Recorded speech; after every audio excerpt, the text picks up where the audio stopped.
जय हिंद। तो आज हम 10th NCERT मैथ का सोल्यूशन करेंगे और टोटल जितना भी चैप्टर है सब का सोल्यूशन करेंगे। तो सबसे पहले हम वास्तविक संख्या को स्टार्ट करेंगे।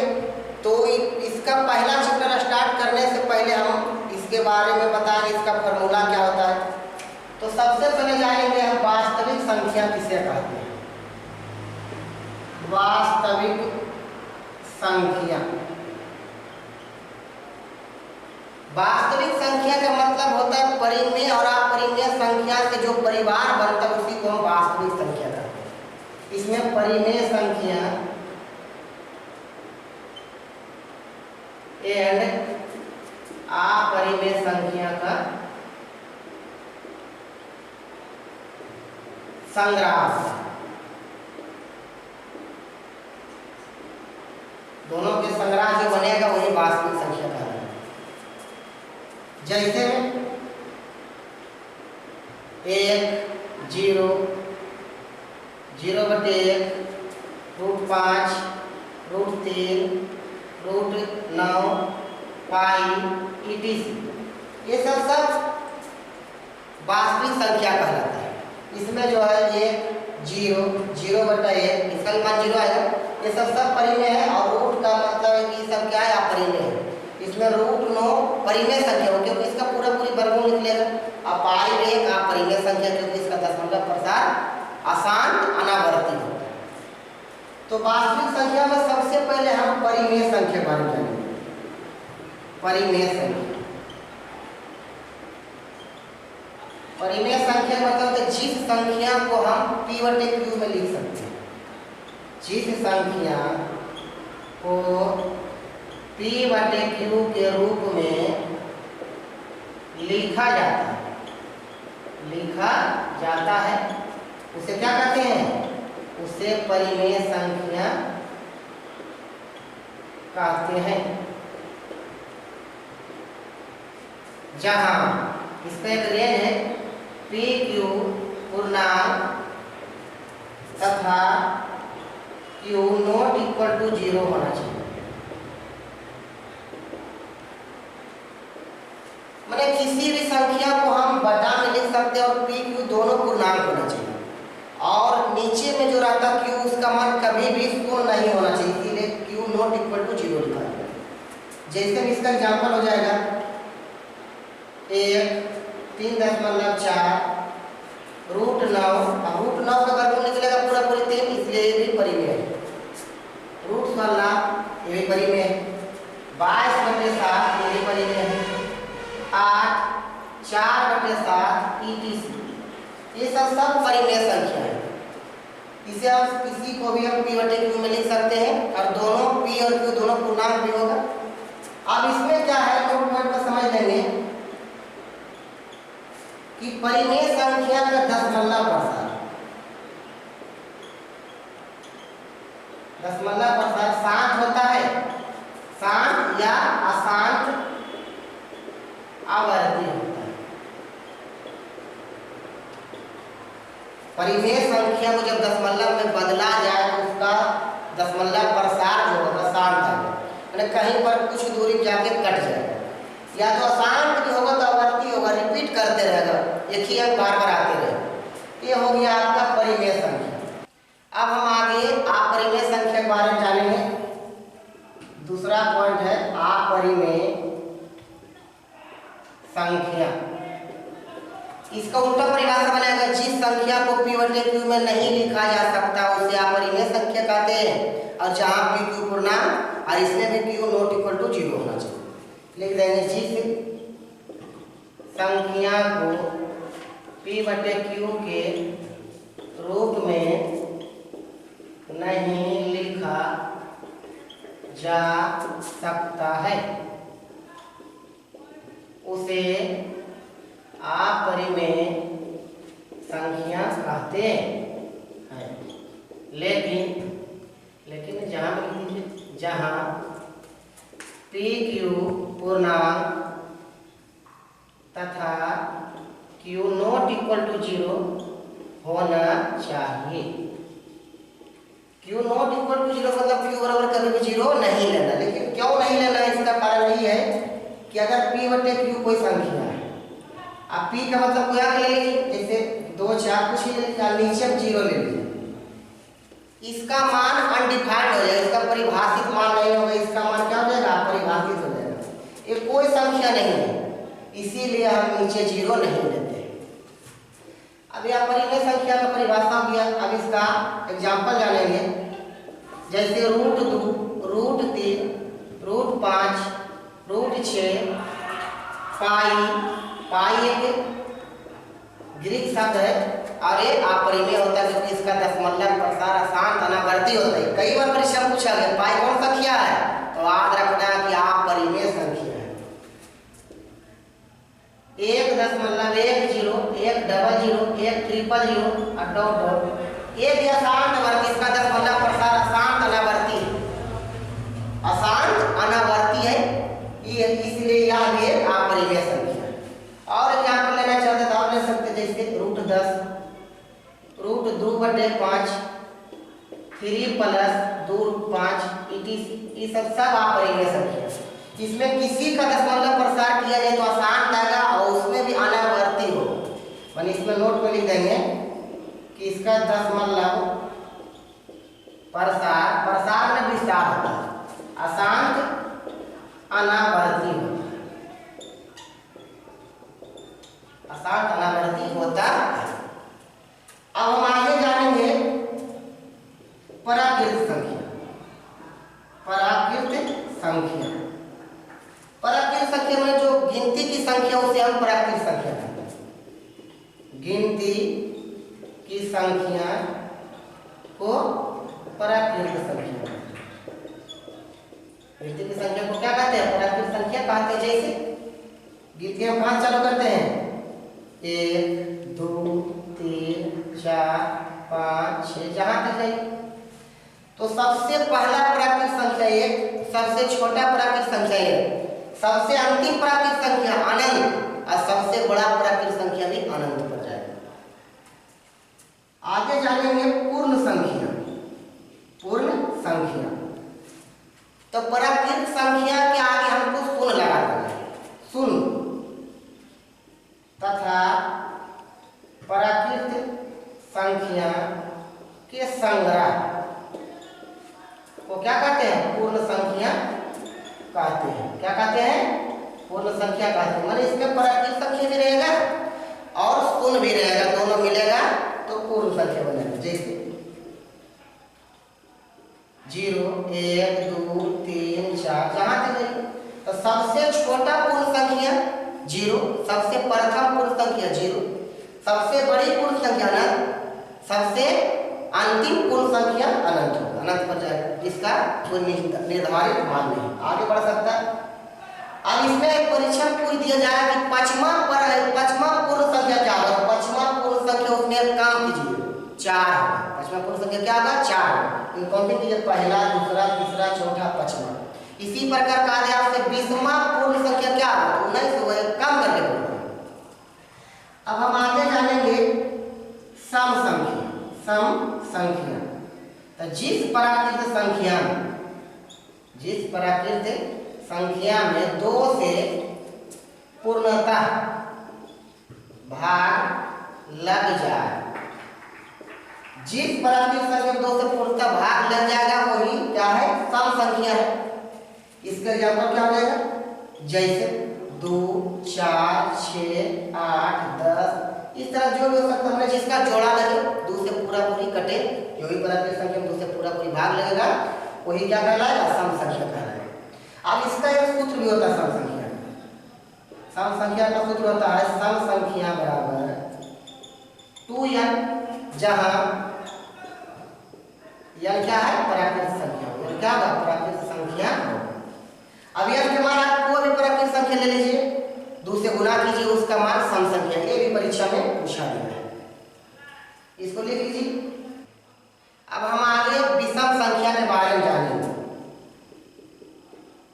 विषम संख्या, जिस प्राकृत संख्या में 2 से पूर्णतः भाग ना लगे, जिस भी प्राकृत संख्या 2 से पूर्णतः भाग नहीं लगेगा वो विषम संख्या होगा। इसका मतलब यह हुआ कि जिसका जोड़ा नहीं लगे, जैसे 1 3 5 7 9 ये सब का जोड़ा नहीं लगेगा, ये क्या है? विषम संख्या। प्रथम विषम संख्या या सबसे छोटी विषम संख्या 1 होता है और सबसे बड़ी या अंतिम विषम संख्या अनंत पर जाएगा। इसका भी सूत्र होता है विषम संख्या बराबर होता है 2n-1 या 2n+1। इसमें जहां n बराबर क्या होगा? प्राकृत संख्या, मतलब गिनती संख्या को करना। अब यहाँ गिनती संख्या 1 रखें तो 2 गुना 1 2 और 2 में 1 जाएगा, एक विषम संख्या। फिर 2 रखिए तो 2 दूनी 4, 4 में 1 जाएगा, 3 आएगा, विषम संख्या। और इसमें क्या है कि इससे भी विषम संख्या है, लेकिन विषम संख्या का शुद्ध फॉर्मूला यही है, क्योंकि ये 1 से शुरू होता है। 1 3 5 7 9 आएगा, और ये जो है 3 से शुरुआत करेगा, 3 5 7 9 11 13 इस तरह आएगा। शुद्ध फॉर्मूला इसका यही होगा। अब आप इसमें एक नोट पॉइंट है कि विषम और सम संख्या से प्राकृत संख्या बनता है। परीक्षा में पूछ सकता है कि सम और विषम संख्या से क्या बनता है? प्राकृत संख्या बनता है। उदाहरण लीजिए, विषम में क्या लिखा है? 1 3 5 7 9 इस तरह। और सम में क्या लिखा है? सम का लिखा है हम 2 4 6 8 10 इस तरह बढ़ाते हैं। अब देखिए 1 2 3 4 5 6 7 8 9 10, माने विषम संख्या और सम संख्या मिलता है तो प्राकृत संख्या बनता है। ठीक है।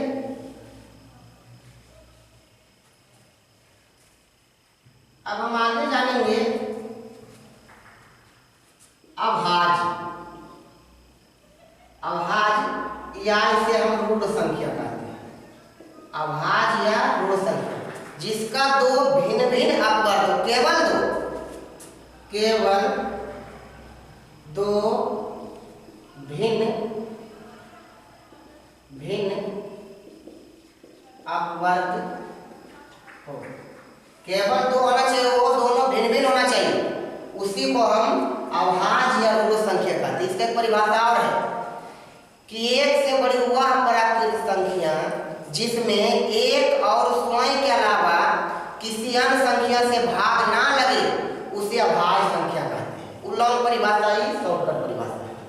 अब इसमें जैसे देखिए, चुनिए अपन मन से कौन ऐसा संख्या जिसका केवल 2 ही अपवर्ग हो, 2 ही संख्या कटे और वो दोनों अलग अलग होना चाहिए। तो कौन है? 2 3 5 7 11 13 17 21 बहुत हो सकता है। ये सब का केवल 2 ही अपवर्ग है। ये 2 से कटेगा, 1 से कटेगा, 3 से कटेगा, 1 से कटेगा, 5 से कटेगा, 1 से कटेगा, 7 से कटेगा, 1 से कटेगा, केवल 2 भिन्न अपवर्ग है। एक जो है अभाज्य संख्या नहीं है। इसका कारण क्या है? ये केवल और केवल 1 से कटेगा, केवल और केवल 1 से कटेगा। और यहाँ परिभाषा केवल 2 होना चाहिए, केवल मैंने ओनली फॉर 2 अपवर्ग होना चाहिए अभाज्य संख्या। तो सबसे छोटी अभाज्य संख्या या सबसे पहला अभाज्य संख्या कौन है? 2 है। परीक्षा में पूछा भी गया कि कौन ऐसा एकमात्र सम अभाज्य संख्या है, तो एकलौता सम अभाज्य संख्या 2 है। ये क्या है? एक एकलौता या एकमात्र सम अभाज्य है। इसके अलावा दुनिया में कोई भी अभाज्य संख्या ले लीजिए, वो सम संख्या नहीं होगा, अभाज्य होगा लेकिन सम नहीं होगा। अब हम आगे जानेंगे भाज्य या इसे हम यौगिक संख्या कहते हैं। भाज्य या यौगिक संख्या, इसका जस्ट अपोजिट परिभाषा होगा। 2 से अधिक होना चाहिए, वो भिन्न भिन्न होना चाहिए, माने 2 से अधिक भिन्न अपवर्ग हो। अपवर्ग हो मतलब क्या? विभाज्य उसको कर सकता। 2 से अधिक ऐसा संख्या हो कि उसको काट सके। जैसे एग्जाम्पल 2 से अधिक आप बात वाला कौन है, तो सबसे पहला भाज्य संख्या जो होता है वो 4 है, उसके बाद 6, उसके बाद 8, उसके बाद 9, उसके बाद 10, उसके बाद 12, उसके बाद 14, उसके बाद 15। अब इसमें किसी को आप ले लीजिए, इसमें 2 से अधिक आप कर दो। जैसे उदाहरण, जैसे 4 जो है 1 से कटेगा, 2 से कटेगा, 4 से कटेगा। देखिए 2 से ज्यादा पद है। पहला भाज कौन है, 4 है। प्रथम भाज भी 4 और सबसे छोटा भाज संख्या भी 4 है। अब आगे एक और है सह अभाज्य। सह अभाज्य या इसे असह भाज्य भी कहा जाता है। मैंने इस आ को अभाज्य लिखिए, या तो इस आ को यहाँ लिखिए, तो सह अभाज्य, या तो फिर यहाँ आ जाएगा तो हो जाएगा असह भाज्य। इसमें 2 संख्या लेना, कोई भी 2 संख्या ले सकते हैं, तो उसका HCF मैंने हाईएस्ट कॉमन फैक्टर मैंने मासा 5 जो उसका है, उसका कितना आना चाहिए, 1 आना चाहिए। जिस 2 संख्याओं का मासा मैंने HCF 1 हो, जिस 2 संख्या का मासा HCF मैंने 1 आना चाहिए, वही सह अभाज्य। जैसे एग्जाम्पल उसका क्या है, 1 2, ये दोनों सह अभाज्य। 5 7 सह अभाज्य। 9 10 सह अभाज्य। मैंने 2 क्रमागत संख्या कौनों ले लीजिए सह अभाज्य। 15 17 सह अभाज्य। मैंने इस सब का मासा कितना आएगा, दोनों का मासा जो है 1 निकले। तो परीक्षा पूछता है, नोट में लिखा देते हैं कि यदि A N B सह अभाज्य हो तो मासा A, B, माने यदि दोनों सह अभाज्य, इसका मासा क्या होगा, इसका मासा क्या जाएगा, 1 होगा। इसको लिख लीजिए। आगे जानेंगे कि पूर्णांक माने इंटीजर नंबर किसे कहते हैं। पूर्णांक माने धनात्मक संख्या, ऋणात्मक संख्या और शून्य, वो भी पूर्णांक होना चाहिए, उसी को हम पूर्णांक कहते हैं। इसका एग्जाम्पल हो जाएगा 0 plus minus 1 plus minus 2 plus minus 3 plus minus 4।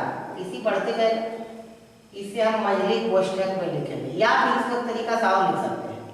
0 इधर पॉजिटिव में जाएगा, plus 1 plus 2 plus 3 dot dot कर दीजिए, प्लस इन्फिनिटी तक जाएगा। इधर लिखेंगे minus 1 minus 2 minus 3 dot dot कर देंगे, 1 कहाँ तक जाएगा, माइनस इन्फिनिटी तक जाएगा। इसको हम इस तरह से भी और इस तरह से भी बता सकते हैं। इसको धनात्मक हो, ऋणात्मक हो और शून्य हो, लेकिन पूर्णांक होना चाहिए, उसी को पूर्णांक कहते हैं। इसे I या Z से सूचित करते हैं। I इसलिए क्योंकि इंटीजर नंबर है, इसलिए I। और इसका खोज जेहलन साहब किए थे, जेहलन गणितज्ञ थे। जेहलन कौन थे, जेहलन एक गणितज्ञ थे। जेहलन एक गणितज्ञ थे, वही मैंने इसका पूर्णांक का खोज किए थे, तो अपने नाम पर इसे Z से सूचित करते हैं। अब हम आगे जानेंगे भाग एल्गोरिदम। भाग एल्गोरिदम का प्रमेय। भाग एल्गोरिदम का प्रमेय ही था कि यदि A बराबर BQ प्लस R हो, जहां 0 less than equal to R less than B होगा। इसमें क्या है कि A बराबर BQ प्लस R, जहां R का जो मान होगा B से छोटा होगा और 0 के बराबर है, 0 से बड़ा होगा। अब इसको हम व्याख्या करके बताते जैसे इस तरह रहे। इसमें क्या है, भाज यहाँ पर होता है, जो भाज होता है, यहाँ पर क्या कहते हैं, भाजक। इसको क्या कहते हैं, भागफल। भागफल। और छट के आएगा उसे क्या कहेंगे, शेषफल। तो मैंने क्या है, एल्गोरिथम साहब ने क्या कहा था कि भाज्य को ए माना था, भाजक को बी माना था, भागफल को क्यू माना था और शेषफल को आर माना था। और इसमें रिलेशन बनाया था भाज्य बराबर भाजक गुने भागफल जोड़ शेषफल, जिसको शॉर्ट में भाज्य को ए, भाजक को बी, भागफल को क्यू और शेषफल को आर माना था। यही क्या है, हमने यहाँ लिखा कि ए बराबर बी क्यू प्लस आर होगा भाग एल्गोरिथम से, लेकिन आर का मान 0 बराबर होगा, ये 0 से बड़ा लेकिन बी से क्या होगा, छोटा होगा। तो ये पहला चैप्टर का फॉर्मूला है, इसको भी